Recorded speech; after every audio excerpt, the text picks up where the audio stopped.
안녕하세요. 저는 50살이 갓 넘은 여성입니다. 요즘 TV에서 돌싱끼리 만나는 프로그램들이 있더라고요. 각자의 절절한 사연에 본격적으로 보진 못했지만 오다 가다 보면서 눈물이 나기도 하더라고요. 그러면서 제 예전 이야기들이 생각나더군요. 이 정도 이야기하니 알아들으신 분들이 계시겠네요.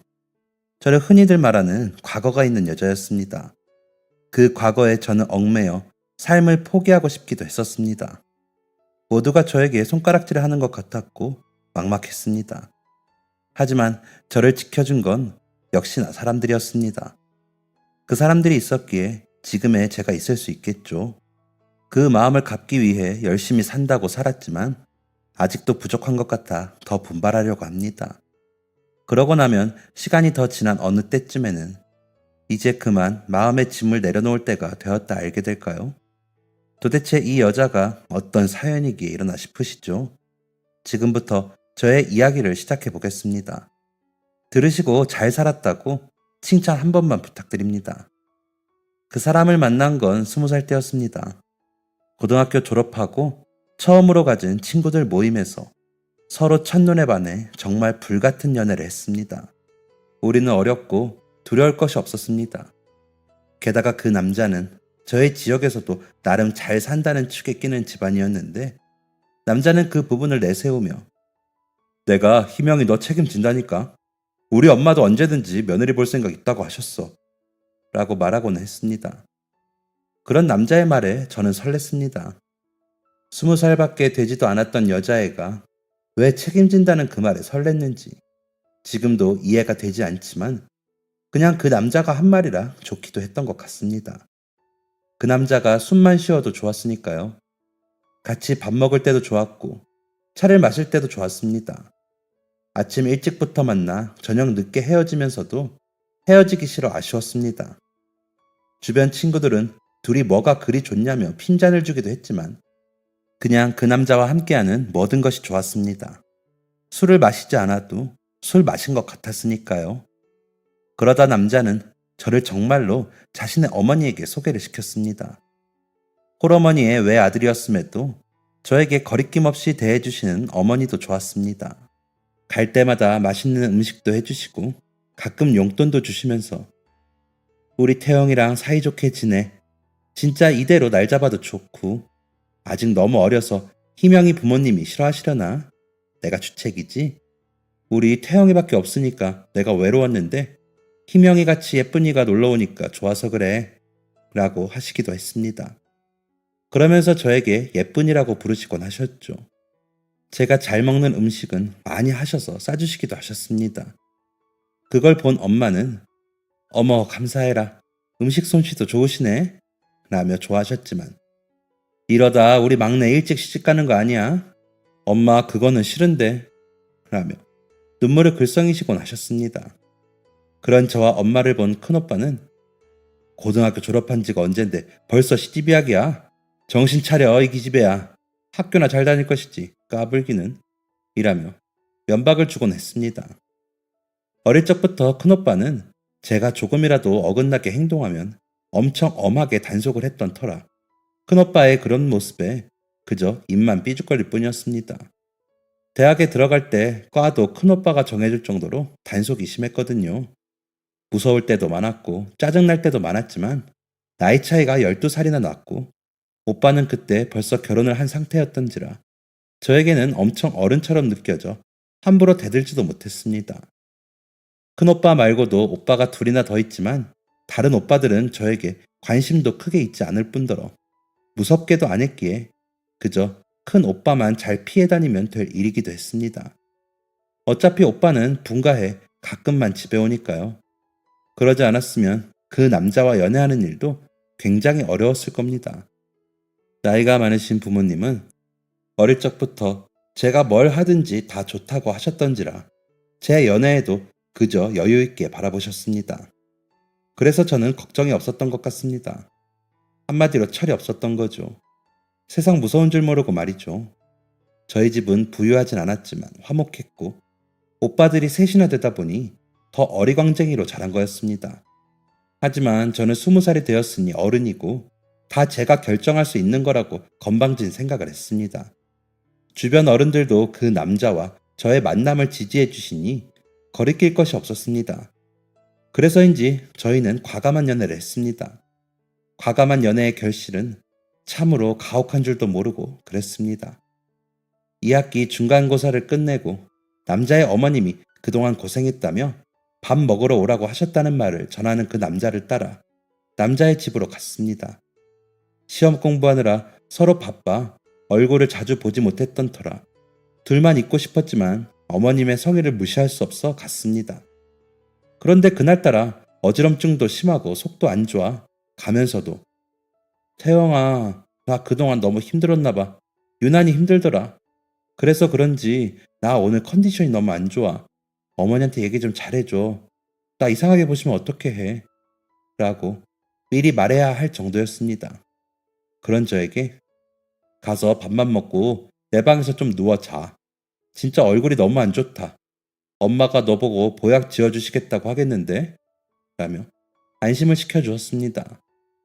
남자의 집안에 들어서자 온 집안에 풍기는 음식 냄새에 어지러움이 더 커지더니 이내 화장실로 달려가 다 토해내게 되었습니다. 코를 붙들고 다 개워내는 저를 본 남자와 어머니는 매우 놀란 듯 보였습니다. 하지만 제게 그건 중요한 게 아니었습니다. 당장에 쓰러질 것 같더라고요. 속도 너무 안 좋고 음식 냄새가 너무 역하게 느껴져 그 집에 더 있을 수가 없었습니다. 어머니, 너무 죄송한데 제가 되게 체했나 봐요. 음식하느라 힘드셨을 텐데 어쩌죠? 저 이만 가봐야 할 것 같아요. 라는 말만 남기고 문을 박차고 나와 버렸습니다. 남자는 따라 나오더니 괜찮아? 집에 데려다 줄게. 기다려봐. 택시 잡자. 라며 저를 달랬지만 저는 다시 올라오는 구토를 참지 못하고 골목에 쪼그려 앉아 다시 한번 다 토해냈습니다. 진짜 혼이 빠지는 것 같았습니다. 그런 저를 걱정스러운 얼굴로 보던 남자는 제 등을 치며 괜찮냐는 말만 반복해서 할 뿐이었습니다. 저는 그저 어딘가에 가서 몸을 뉘이고 싶었습니다. 아무것도 눈에 들어오지 않더라고요. 남자는 우리 집에 가서 일단 좀 누웠다가 갈래? 체했으면 약도 좀 먹고 라고 하는데 저는 고개를 가로저으며 그냥 나 택시만 좀 잡아줘. 태영이 너는 그리고 들어가. 어머니 음식 많이 하셨는데 너라도 먹어야지. 난 그냥 얼른 가서 쉬고 싶어. 라고 하면서 울었습니다. 왜 그런지 눈물이 그렇게 나더라고요. 어쩌면 저는 그때 알았는지도 모르겠습니다. 제 뱃속에 새 생명의 싹이 텄음을요. 본능적으로 느껴진 건지 약도 먹기 싫었으니까요. 그렇게 집으로 돌아와 방으로 들어가 옷도 벗지 못하고 침대에 누워 쓰러지듯 잠이 들었습니다. 정말 너무 피곤하고 잠만 쏟아졌거든요. 정신없이 잠을 자는데 굉장히 달콤한 열매를 따서 먹는 꿈을 꾸었습니다. 보랏빛 길쭉한 포도송이 같은 그 열매가 갑자기 반짝반짝거리더니 보석으로 변하는 걸 제가 잔뜩 따서 품에 안는 꿈이었습니다. 꿈이었지만 그 달콤함과 싱싱한 감촉이 생생했고 보석으로 변한 열매가 너무 예뻐서 귀하게 품에 안은 것이 진짜 같았습니다. 일어나 그 느낌이 사라지는 게 아쉬워 눈물이 날 정도였으니까요. 다시 한번 느껴보고 싶을 정도로 좋았거든요. 아침에 일어난 저를 본 엄마는 어제 많이 아팠어? 태영이 전화해서 걱정하더라. 놀란 것 같던데? 라고 하시는데 그제야 그 남자에게 연락을 해줘야겠다고 생각했습니다. 하지만 불안한 마음에 바로 연락을 할 수가 없었습니다. 확실히 해두는 게 좋을 것 같아 학교 앞 약국에서 임신 테스트기를 구입해 수업에 들어가기 전에 화장실로 향했습니다. 선명히 나타나는 두 줄에 화장실에서 차마 나오지를 못하고 정신을 놓고 있었습니다. 원래도 불규칙했던 월 행사에 그다지 신경 쓰지 못했는데 그만 임신이 되었던 거죠. 수업에 들어가지도 못하고 공중전화로 달려가 남자에게 삐삐를 쳤습니다. 약속 시간과 장소를 일방적으로 전하고 무조건 나오라고 했습니다. 평소와는 전혀 다른 방식이었기에 남자는 놀랐는지 저보다 먼저 약속 장소에 나와 있었습니다. 그래서 쓱 임신 테스트기를 내밀었습니다. 남자는 이게 뭐야? 이거 어떻게 된 건데? 라며 눈이 동그래져서 물었습니다. 그 물음에 대답도 못하고 저는 고개를 숙이고 울어버렸습니다. 남자와 만나고 나니 더 느껴졌거든요. 부모라는 이름이 어울리지 않을 정도로 저희는 어리고 무지했습니다. 그걸 깊이 깨닫는 순간 제가 느낀 감정은 절망이었습니다. 아무 말도 없이 울기만 하는 저를 한동안 아무 말도 없이 보던 남자는 걱정 마, 희명아. 내가 너 책임진다고 했잖아. 일단 우리 엄마한테 먼저 말씀드리자. 그럼 방법을 찾아주실 거야. 라는 남자의 말을 따르는 수밖에 없었습니다. 저에게도 딱히 좋은 방법이 떠오르지 않았으니까요. 그대로 남자와 손을 잡고 그의 집으로 향했습니다. 전날 그렇게 토를 하고 가버린 저를 어머니는 반갑게 맞아주셨습니다. 고개를 푹 숙이고 우는 저와 더듬더듬 임신이라는 사실을 전하는 남자를 번갈아 보시던 어머니는 한숨만 크게 쉬실 뿐이셨습니다. 한참을 그러고 계시던 어머니는 일단 내일 병원부터 가자. 내일 나랑 병원부터 가. 응? 이라고 하시더니 어제 그러고 가서 전복죽 좀 쑤었어. 좀 먹어. 일단 먹어야 할 것 아니야. 라며 따뜻한 죽을 내미셨습니다. 훌쩍거리며 울던 저는 어머니가 내미시는 죽을 겨우 몇 숟가락 먹고 또 울었습니다. 앞으로가 두려웠거든요. 뭘 어떻게 해야 하는 건지 하나도 생각이 나질 않았습니다. 그런 제 손을 꼭 잡고 어머니도 같이 우셨습니다. 어머니도 막막하셨겠죠. 다음날 어머니를 만나 산부인과로 향했습니다. 검진을 기다리는 동안 머리가 어지럽고 속이 울렁거렸지만 쿵쾅거리면서 뛰는 심장을 부여잡는 게 더 힘들었습니다. 순서가 되어 검진을 받으러 들어가면서도 제발 테스트기가 잘못된 것이길 바랐습니다. 하지만 제 심장보다도 더 쿵쾅거리는 아이의 심장 소리가 들렸습니다. 의사 선생님은 같이 오신 분이 어머니세요? 임신입니다. 주수로 15주 정도 되었네요. 축하드려요. 라며 웃으시더라고요. 머릿속이 아수라장이 되었습니다. 웃어야 할지 울어야 할지 모르겠는데 아이의 심장 소리가 너무 또렷이 제게 박히더라고요. 그런 제 손을 잡으신 어머니는 눈가에 눈물이 맺히신 채로 화면에서 눈을 못 떼시더라고요. 임산부 수첩을 받고 초음파 사진을 받아 병원을 나서는데 다리가 후들거렸습니다. 제가 넘어질 것 같았는지 어머니가 얼른 제 손을 잡아주시더라고요. 그렇게 어머니를 의지한 채 남자의 집으로 갔습니다.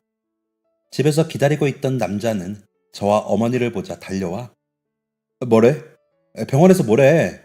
라며 묻는데 그런 남자를 보자니 또 눈물이 나더라고요. 그 자리에 서서 울면서 초음파 사진을 내밀었죠.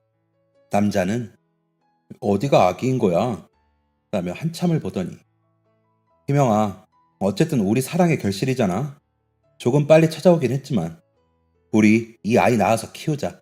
결혼도 하고 엄마랑 이야기했는데 너가 휴학하고 아기 낳고 몸조리하면 엄마가 아이 키워주신대. 우리는 원래대로 학교 다니고 라며 저를 안아주더라고요.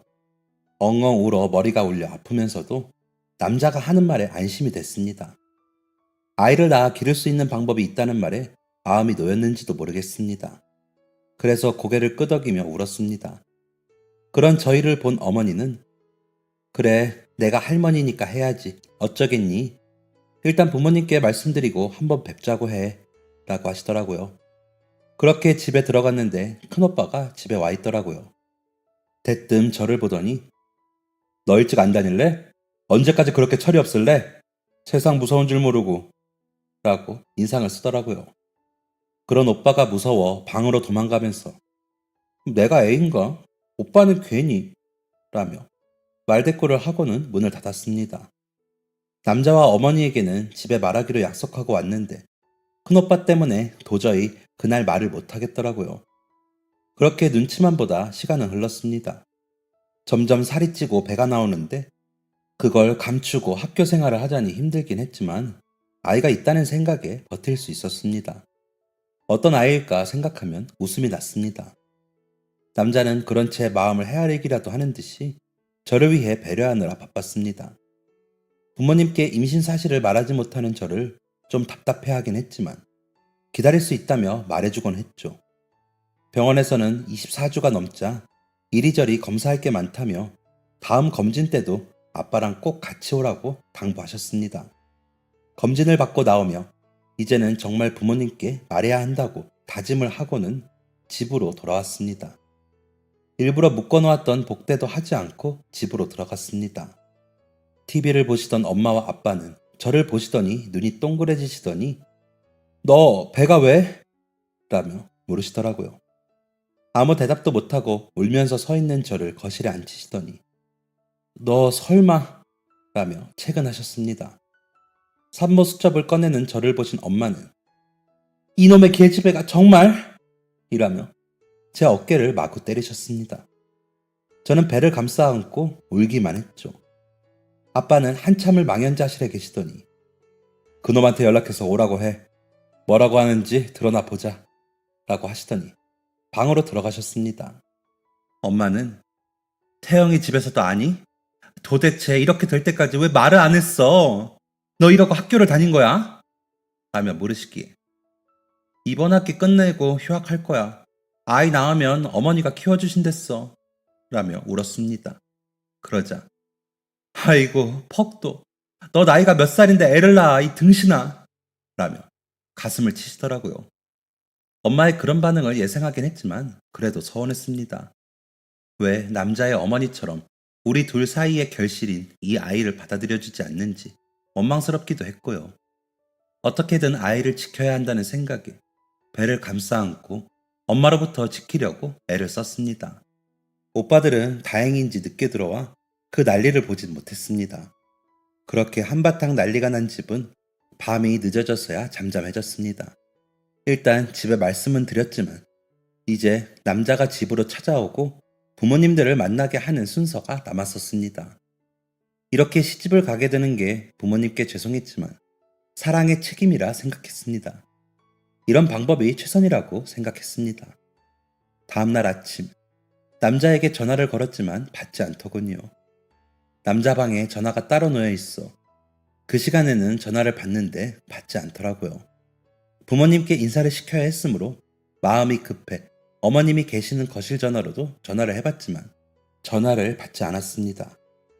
무슨 일이 있나 싶었지만 통화가 안 되니 제 마음만 타들어갈 뿐이었습니다.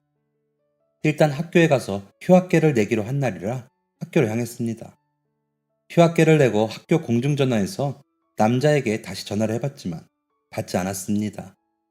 어머니에게도 연락해봤지만 통화가 안 됐습니다. 남자의 집으로 가기 위해 택시를 탔습니다. 남자의 집 앞에 내려 벨을 눌렀지만 아무도 나오지 않았습니다. 그쯤 되니 무슨 일이 생긴 건가 싶어 걱정이 되었습니다. 그렇게 남자의 집 앞에서 발을 동동거리고 있는데 남자가 피곤한 얼굴로 나타났습니다. 왔어? 엄마 여행 가셔서 안 계시는데 라며 웃더군요.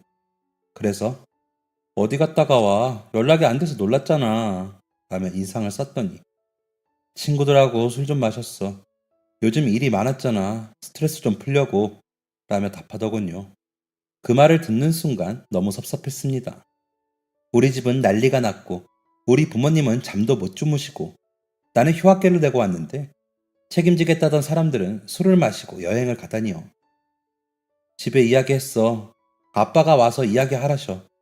그러고 나서 부모님 만나는 자리 만들어야 할 거 아니야. 나 오늘 휴학계도 내고 왔어. 라며 더 인상을 쓰며 말했습니다. 그러자 남자는 갑자기 정색을 하더니 근데 왜 인상을 쓰고 이야기하냐? 너 임신한 게 내 책임만 있냐? 내가 너를 억지로 그런 것도 아니고 책임진다고 했잖아. 너만 힘들어? 나도 힘들어. 이 나이에 애 아빠가 되게 생겼는데 나라고 뭐 룰루랄라 좋겠어? 일단 집에 가서 기다려. 내가 연락할게. 엄마 여행 끝내고 오시면 갈 테니까 기다려. 라며 화를 내더니 집으로 들어가 버렸습니다. 길거리에 버려진 것 같은 기분이 들어 남자를 따라 들어갈까 싶었지만 남자는 벨을 눌러도 문을 열어주지 않았습니다. 갑자기 세상이 더 깜깜하게 느껴졌습니다.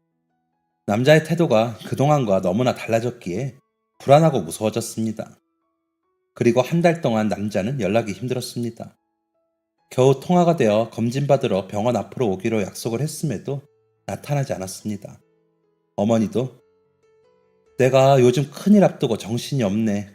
주변 사람들에게도 내가 은근 귀띔을 하려면 이리저리 만날 사람도 많고 부모님 뵙는 거는 일단 내가 다시 연락할 때까지 기다려.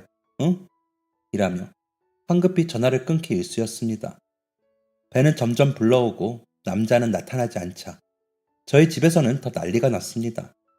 엄마는 도대체 그놈이랑 연락은 되는 거니? 왜 안 와? 아니면 내가 그 집으로 갈까? 너희 오빠들도 다 알게 생겼어. 어쩔 거야? 너희 둘째 오빠는 여자 데리고 온다는데 너 배는 점점 더 불러오는데 그놈은 언제 나타나니? 응? 이라며 채근을 하셨습니다. 너무 무서웠습니다. 배는 더 이상 감출 수 없을 만큼 나와 큰오빠가 올 때면 방에 숨어서 나가지도 못했습니다. 밖에 외출도 겨우 해야 할 판이었습니다. 20살의 어린 딸이 결혼도 안 하고 임신을 했다는 걸 누가 알기라도 할까봐 부모님은 전전긍긍 하셨으니까요. 저도 창피해 친구들도 만나지 못했습니다. 남자와는 점점 더 통화도 힘들었습니다. 어머니와도 겨우 통화가 되면 어머니는 미안하다. 에휴, 나도 이게 무슨 일인지 모르겠다, 희명아. 미안해. 라며 전화를 끊곤 했습니다. 어떤 날은 무슨 말을 하려다가 멈칫거리더니 옆에서 남자가 뭐야, 끊어. 라면서 강제로 전화를 끊어버리기도 했습니다. 그런 일들이 계속 반복되니 알겠더라고요. 저는 남자에게 버림받은 것이었습니다. 달콤한 말로 저를 꿰어내고 이렇게 임신까지 하게 만들어 놓고 저를 버린 것이었습니다. 다 책임지고 아이를 키우게 해주겠다던 그 사람의 엄마도 마찬가지라고 생각하니 소름이 끼쳤습니다. 그런 생각이 들고 나니 그냥 앉아서 그 남자의 연락을 기다리고만 있을 수가 없었습니다. 남자와 그의 어머니를 만나야 했습니다. 새벽에 일찍 남자의 집으로 가 벨을 눌렀습니다. 진짜 몇십 번을 눌렀던 것 같습니다. 그 남자의 어머니가 나오더니 희명아, 너가 답답한 거 내가 왜 모르겠니? 그런데 사람 인연은 억지로 잊지 못하는 거야. 이거 가지고 가서 아이 낳고 아이는 입양을 보내든지 해라. 너도 너 인생이 있는데 미련하게 아이 키운다고 고생하지 말고 아니면 내가 알아봐 줄까? 너희 부모님께는 죄송한데 너희 부모님도 너가 저지른 일에 약간 책임지셔야지. 우리 그렇게 마무리하자. 태영이가 도저히 안 되겠나 봐. 그걸 내가 억지로 잡아 끈다고 될 일도 아니고 라면서 대문 안으로 들어가려 했습니다. 그런 어머니를 붙들고 어머니, 태영이 한 번만 만나게 해주세요. 어머니 제 배 좀 보세요. 아들이래요. 어머니도 아들 원하셨잖아요. 어머니 왜 이러세요? 이제 와서 애를 어떻게 해요? 어머니 제발 이러지 마세요. 라며 빌었습니다. 그래도 돌아보지 않는 어머니 다리를 붙들고 무릎까지 꿇고 빌었습니다. 그런데도 어머니는 그 돈이면 아이 낳고도 새 출발할 때 힘들지 않을 거야. 그리고 희명아, 너도 네 인생 생각해. 미련하게 굴지 말고 라더니 제 손을 뿌리치고 들어가 버렸습니다. 돈봉투를 끌어안고 그 집 앞에서 엉엉 울었지만 남자는 나와보지도 않았습니다. 남자의 방 창문에 불이 켜지는 것을 보았지만 창문도 열어보지 않더라고요. 집으로 돌아가야 하는데 도저히 용기가 안 났습니다. 지금까지 기다려준 부모님께 이 이야기를 어떻게 해야 할지 모르겠고 오빠들까지 알게 되어 일이 커지면 제가 어떻게 감당해야 할지 모르겠더라고요. 그래서 일단 산부인과와 가장 가까운 곳의 여관에 방을 하나 얻었습니다. 그리고 그날부터 거기서 지냈습니다. 출산 예정일까지 2달 정도 남았으니 그렇게 지내다 남자에게 다시 연락해 아이를 보여주면 생각이 달라질 거라고 생각했습니다. 지금은 혼란스러워 그럴 수 있지만 막상 태어난 아이를 보면 다시 전처럼 다정한 사람으로 돌아올 거라고 생각했습니다. 아마 집은 난리가 났겠죠. 배가 부른 딸이 갑자기 사라졌으니 부모님은 엄청 걱정을 하셨을 겁니다. 어쩌면 잘 사라졌다고 하셨을 수도 있죠. 이런저런 생각들을 하다 제 처지가 너무 비참해 그 작은 여관방에서 울었습니다. 그럴 때면 뱃속의 아이는 저를 위로라도 하듯이 발로 차면서 자신의 존재를 알려주었습니다. 아마 그 움직임이 없었다면 저는 그때 나쁜 생각을 했을 것 같습니다. 그 작은 움직임에 저는 비참하고 초라했지만 버틸 수 있었죠. 미안한 마음에 아이에게 아이야, 아빠가 우리 아가 얼굴만 보면 마음이 달라지실 거야. 그러니까 우리 조금만 힘내자. 알았지? 라며 말하곤 했습니다. 그럴 때도 꼼지럭하며 움직이는 아이의 느낌에 저는 눈물이 났습니다. 그렇게 버티고 버티던 아침에 배가 아파오기 시작했습니다.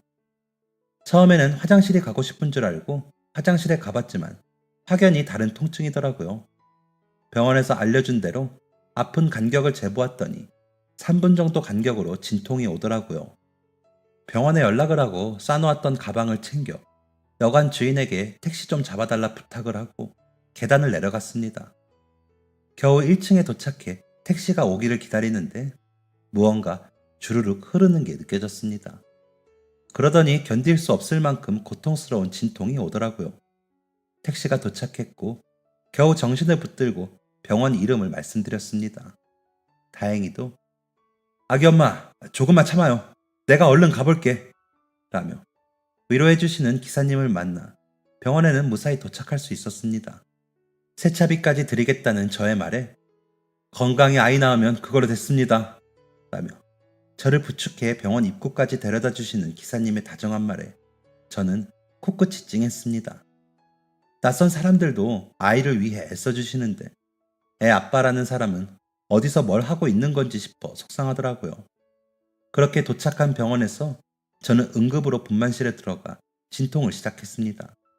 남자와 남자의 어머니한테 병원에서 여러 차례 연락을 해봤는데 연락이 닿지 않는다며 다른 보호자 연락처를 달라는 간호사님의 말에 저는 엉엉 울면서 진통을 했습니다.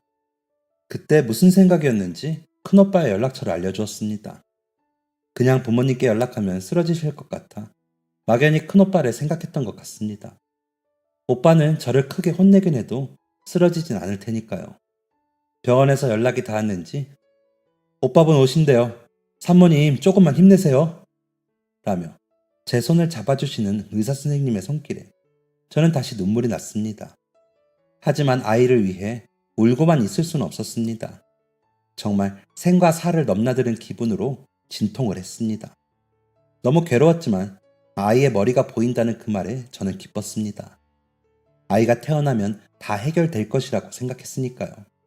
병원에서 연락을 했으니 늦게라도 남자가 어머니의 손을 잡고 나타나 그동안 미안했으니 아이와 함께 집으로 가자고 할 것이라고 생각했으니까요.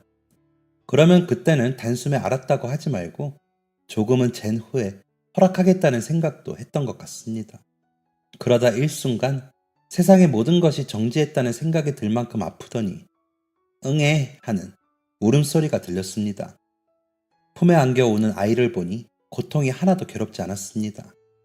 이 아이와 함께라면 뭐든지 다 할 수 있겠다는 생각이 들었습니다.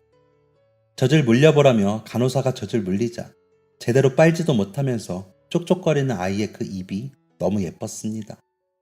벌겋고 쪼글쪼글한데도 아이는 남자와 매우 닮았었습니다. 이제 남자만 나타나면 될 일이었습니다. 아이가 신생아실로 가고 저는 병실로 옮겨졌습니다. 온몸이 땀으로 범벅이 되어 엉망진창이었는데도 제가 더럽게 느껴지지 않았습니다. 병실 문이 열리고 혹시나 그 사람인가 싶어 보았지만 큰오빠와 새언니였습니다.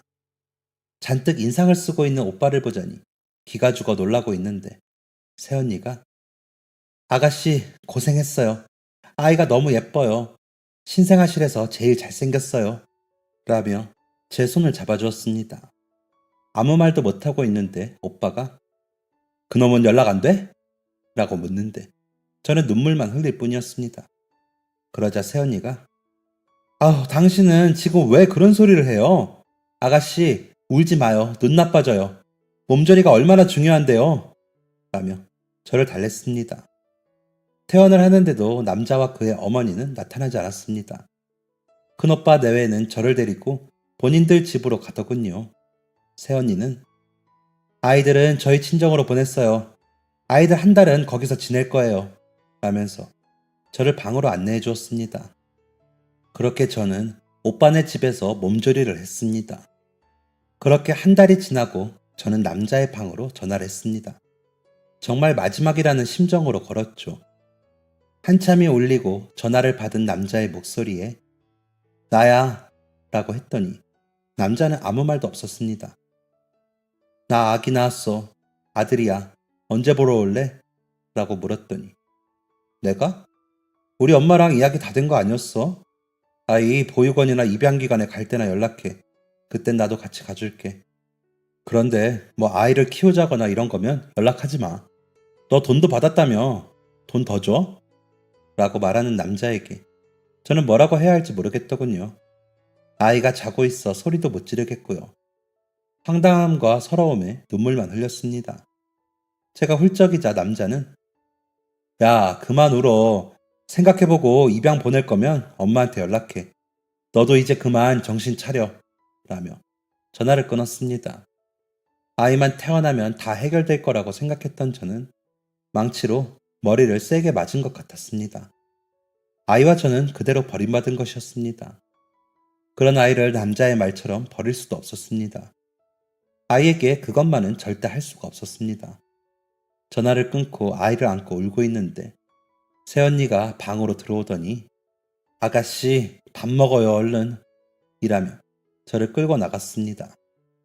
겨우 끌려나가 밥을 먹는데 도저히 넘어가지 않더군요.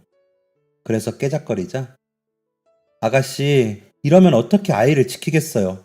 얼른 더 먹어요. 그래야 아이도 아가씨도 살아요. 얼른 이라며 아이를 안고 눈물을 훔치며 제게 밥을 권했습니다. 그리고 그날 저녁 퇴근하고 돌아온 오빠는 새언니와 저를 거실에 앉히더니 김영아 잘 들어. 너희 새언니랑 부모님이랑 이야기해봤는데 아이 놓고 너는 집으로 가. 가서 복학도 하고 너 할 일 해. 라고 하는 겁니다. 저는 싫어. 오빠 싫어요. 라며 울었습니다. 우리도 아이들 더 이상 처갓집에 맡길 수 없어. 데리고 와야 해. 애들 보기 전에 너는 가. 애는 우리가 호적에 올리고 우리 자식으로 키울 거야. 너도 봐서 알겠지만 너희 새언니 낳지 않았다고 차별하고 그러지 않을 거야. 너 이제 막 21살인데 어떻게 애를 키우고 살래? 오빠한테 맡기고 너는 너 인생 살아. 아이 본다고 자주 오지도 말고 지금 우리 애들 보듯이 그러고 살아. 너 집으로 가면 어학연수 3개월 다녀오고 돌아와서 복학해. 라는데 저는 아무 말도 못하고 엉엉 울기만 했습니다. 다음날 아침 새언니는 아무 말도 없이 저의 손을 잡고 챙긴 가방을 쥐어주었습니다. 안 가겠다고 버텨봤자 소용이 없다는 걸 안 저는 그저 묵묵히 오빠 집을 나와 집으로 향했습니다. 엄마는 아무 말 없이 저를 안고 우셨습니다. 아이는 한 달 뒤쯤 조카들과 왔습니다. 민호라는 이름이 생겼더군요. 큰 조카는 고모, 민호가 엄마 뱃속에 있었는데 아무도 몰랐대요. 엄마가 갑자기 배가 아파서 우리가 외할머니네 가 있는 동안 태어났대요. 대단하죠? 되게 예뻐요. 라며 동생 자랑을 했습니다. 아이를 안아보고 싶었지만 옆에서 엄마가 제 손을 잡고 놔주지 않아 그러지도 못했습니다. 그렇게 아이는 큰 오빠네 막내 아들로 자랐습니다. 오빠는 전보다 집에 자주 오지 않았습니다. 제가 간다고 하면 오지 말라고 했고요. 가끔 오빠가 데리고 온 아이를 보면 티 없이 잘 자라고 있었습니다. 저는 남자의 어머니에게 받은 돈을 집으로 오기 전에 새언니에게 모두 드렸습니다. 하지만 새언니는 아가씨, 자식 키우는 사람이 남의 돈을 왜 받아요? 이걸로 아가씨 어학연수나 다녀와요. 내 자식은 내가 키워요. 라고 했을 때 저는 알았습니다. 오빠와 언니가 누구보다 아이를 잘 기를 거라는 걸요. 하지만 또 저는 저대로 아이에게 해주고 싶은 마음을 표현하고 싶어 조카들 선물까지 함께 보내고는 했습니다. 조카들은 고모 최고라며 좋아했습니다. 저는 어학연수는 가지 않았습니다. 그리고 그 돈으로 조카들과 아이에게 이것저것 사서 보내는데 돈을 썼습니다. 보내면서도 혹시나 언니가 마음 상할까봐 조카들 것을 더 좋은 것으로 사서 보냈습니다. 그리고 가을에는 복학을 했고 열심히 다녔습니다. 그리고 좋은 학점으로 졸업을 했고 괜찮은 회사에 취직을 했습니다. 엄마는 간간히 선짜리 이야기를 하셨지만 엄마 그거 사기야 라는 제 말에 아무 소리 못하시고 포기하시곤 했습니다. 저는 그냥 아이가 자라는 것을 지켜보며 살기로 결심했던 터라 엄마가 결혼 이야기를 꺼내실 때마다 단호하게 말하곤 했습니다. 아이는 무럭무럭 컸습니다. 웃을 때 남자의 얼굴이 보여 볼 때마다 마음이 아팠지만 엄마 껌딱지인 아이는 제게 잘 오지도 않고 새언니만 따라다녔습니다. 조카들이 고모, 민호가 엄마를 다 가져가서 우리는 엄마랑 잘 앉지도 못해요 라며 푸념을 할 정도로 아이는 오빠와 새언니에게 사랑을 듬뿍 받고 자랐습니다. 그래서 안심이 되고 아이가 자라는 것을 볼 수 있어 좋았지만 그래서 더 쓸쓸하고 시렸습니다.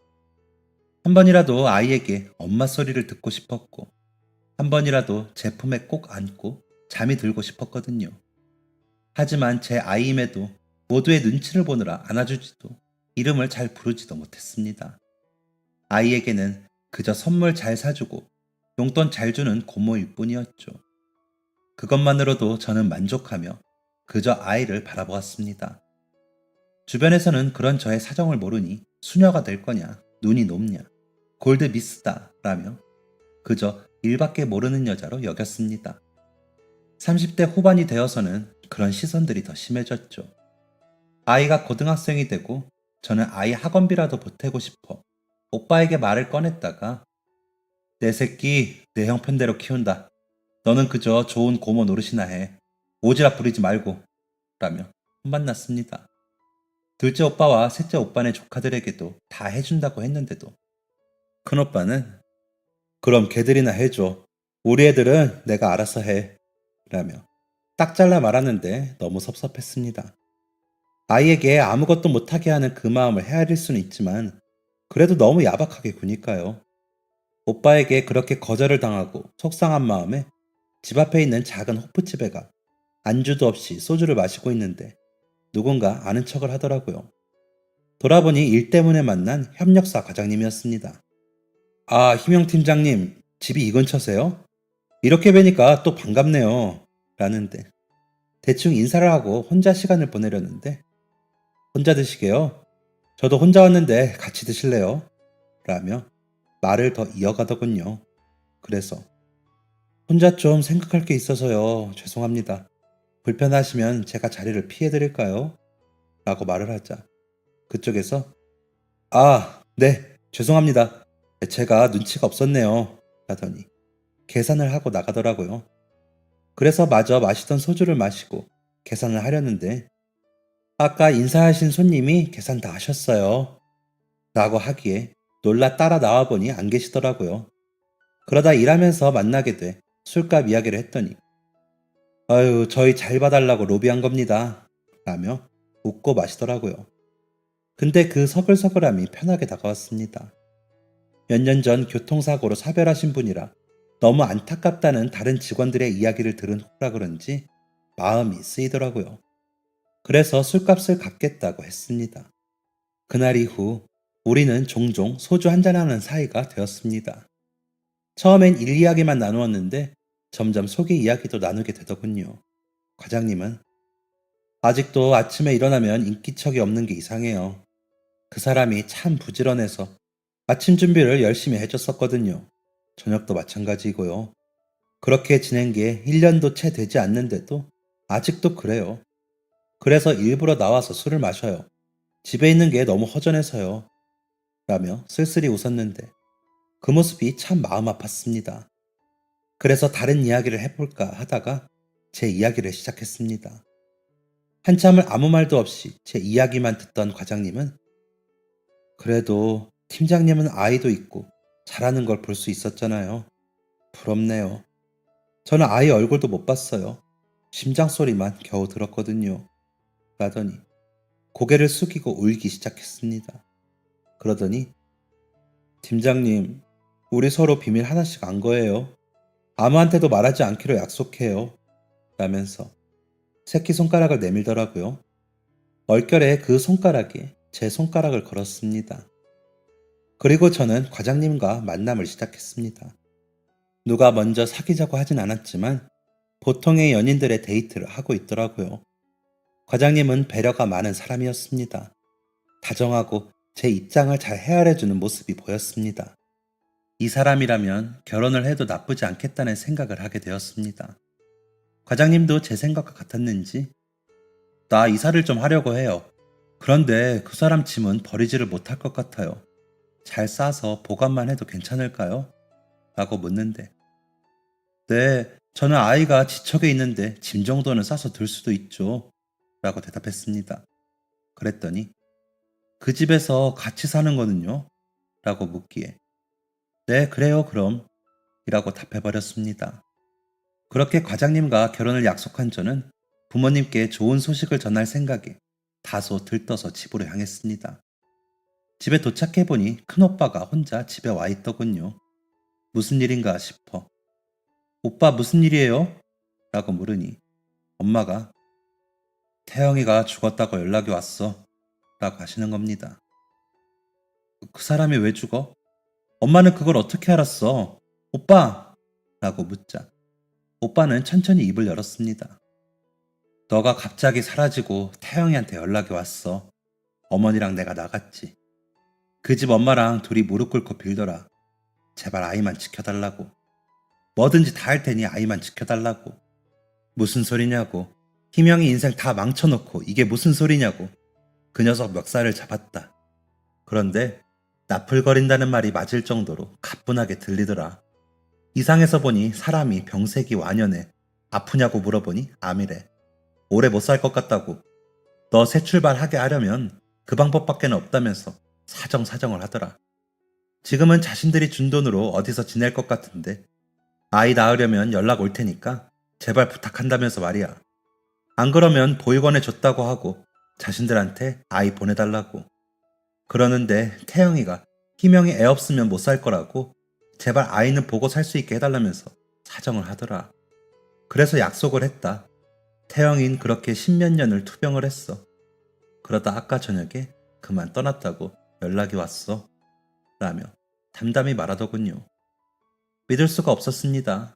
제가 믿지 못하자 민호한테는 할머니 친구 만나러 가자고 하고 태영이 엄마는 가끔 보여줬어.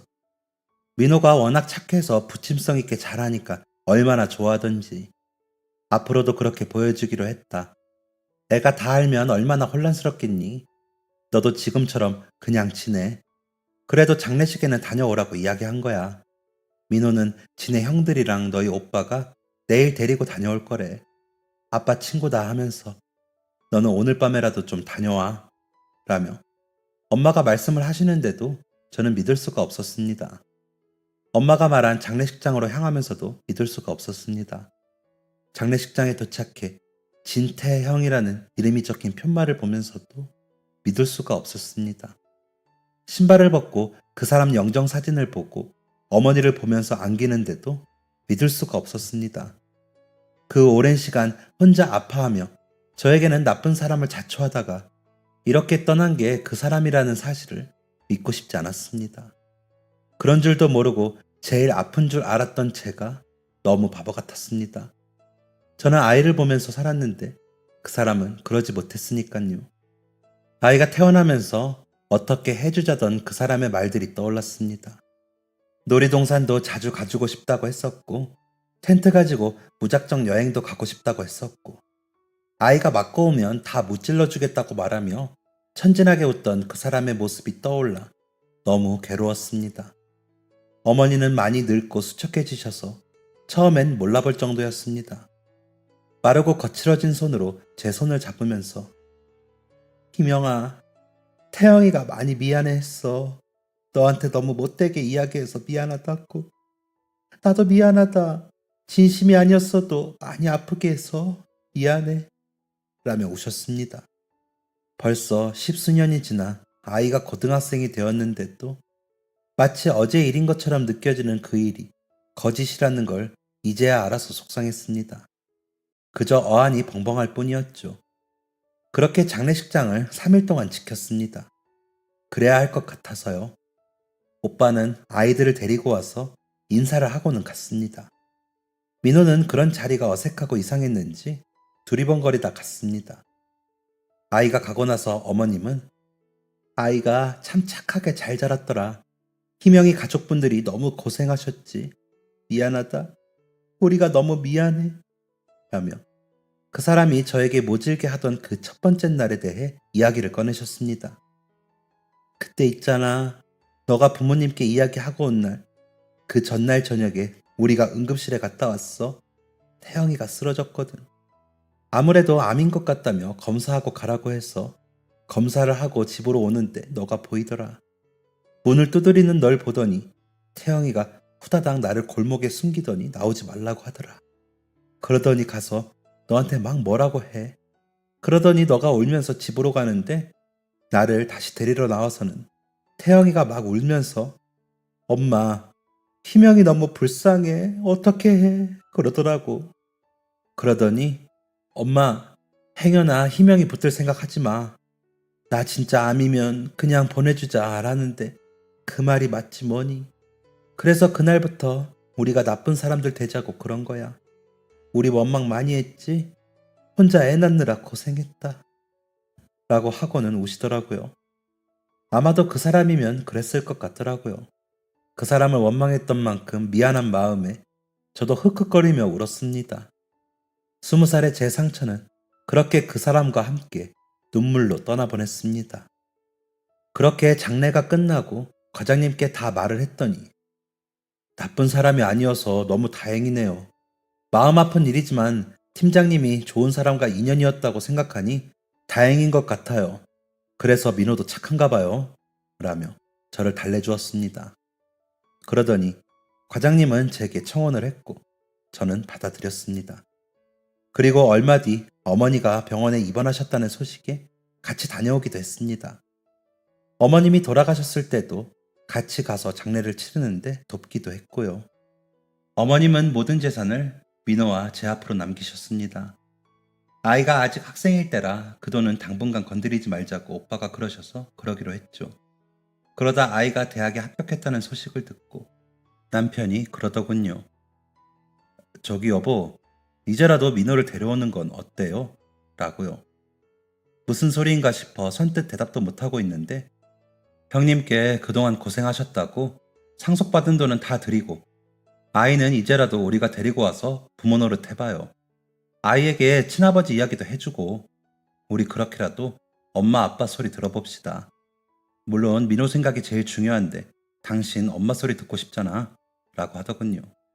너무 고마워서 말도 나오지 않았습니다. 그저 눈물만 흘렸죠. 그러더니 남편은 오빠와 며칠 동안 이야기를 한참 주고받았습니다. 그렇게 아이에게 모두 털어놓던 날 아이는 안 그래도 혈액형이 저만 AB형인 게 이상했어요. 저는 입양아인가 했죠. 모두들 너무 잘 대해주셔서 좋은 분들께 입양이 된 건가 했어요. 라며 놀라면서도 잘 받아들여줬습니다. 그리고 저희 집으로 와 지냈습니다. 저희 부부에게는 어머니 아버지라고 부르면서 오빠네 부부에게는 엄마 아빠라고 부를 때 좀 서운하긴 하지만 어쩔 수 없다고 생각합니다. 그만큼 오빠 부부가 아이를 잘 길러주신 거니까요. 아이에게도 상속받은 재산을 이야기하고 양도에 대해 이야기했더니 흔쾌히 좋다고 하더군요. 그러더니 엄마 아빠 물려준다고 아껴 쓰지 말고 팍팍 써요. 나중에 형들이랑 사이좋게 나눠주고 라며 웃더라고요. 오빠네는 그 돈을 왜 우리가 받냐며 손사래를 쳤지만 민호가 뭐라고 설득했는지 이내 받아주셨습니다. 민호가 처음으로 저에게 고모가 아니라 어머니라고 부른 날 화장실로 가 얼마나 울었는지 모릅니다. 민호가 어느덧 30살이 넘어 얼마 전 결혼하고 싶다며 아가씨를 데리고 왔습니다. 오빠네에도 인사를 간다며 다녀왔더라고요. 남편은 아이가 진짜 너무 착하다며 저런 아이 아버지라서 감사하다고 하더라고요. 저 역시 같은 생각입니다. 고마운 아이이죠. 그 사람에게 저런 아이를 남겨주어 감사하다고 하곤 합니다. 가끔 어머니와 나란히 모셔놓은 납골당에 다녀오거든요.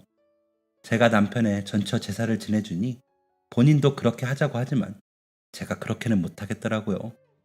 그래서 그냥 납골당에 다녀오는 것으로 대신하고 있습니다. 참 뭐 저런 여자가 다 있나 싶으시죠? 그래도 저는 남편 말처럼 운이 좋은 사람인 것 같습니다. 그만큼 주변 사람들한테 사랑받고 있고 받았고요. 이제는 제가 그 사랑을 어떻게 돌려줘야 할지 궁리를 해봤습니다. 그러면서 새로 맞이하는 며느리에게도 잘 해야겠다는 생각을 합니다. 그러다 보면 더 베풀 수 있는 그런 자리가 생기겠죠. 아직 갈 길이 먼 철없는 여자의 사연을 읽어주셔서 감사합니다. 채택까지 된다면 더 좋겠네요. 감사합니다. 지금까지 사연 들어주셔서 감사합니다. 사연이 재밌으셨다면 구독과 좋아요를 눌러주세요. 감사합니다. 안녕히 계세요.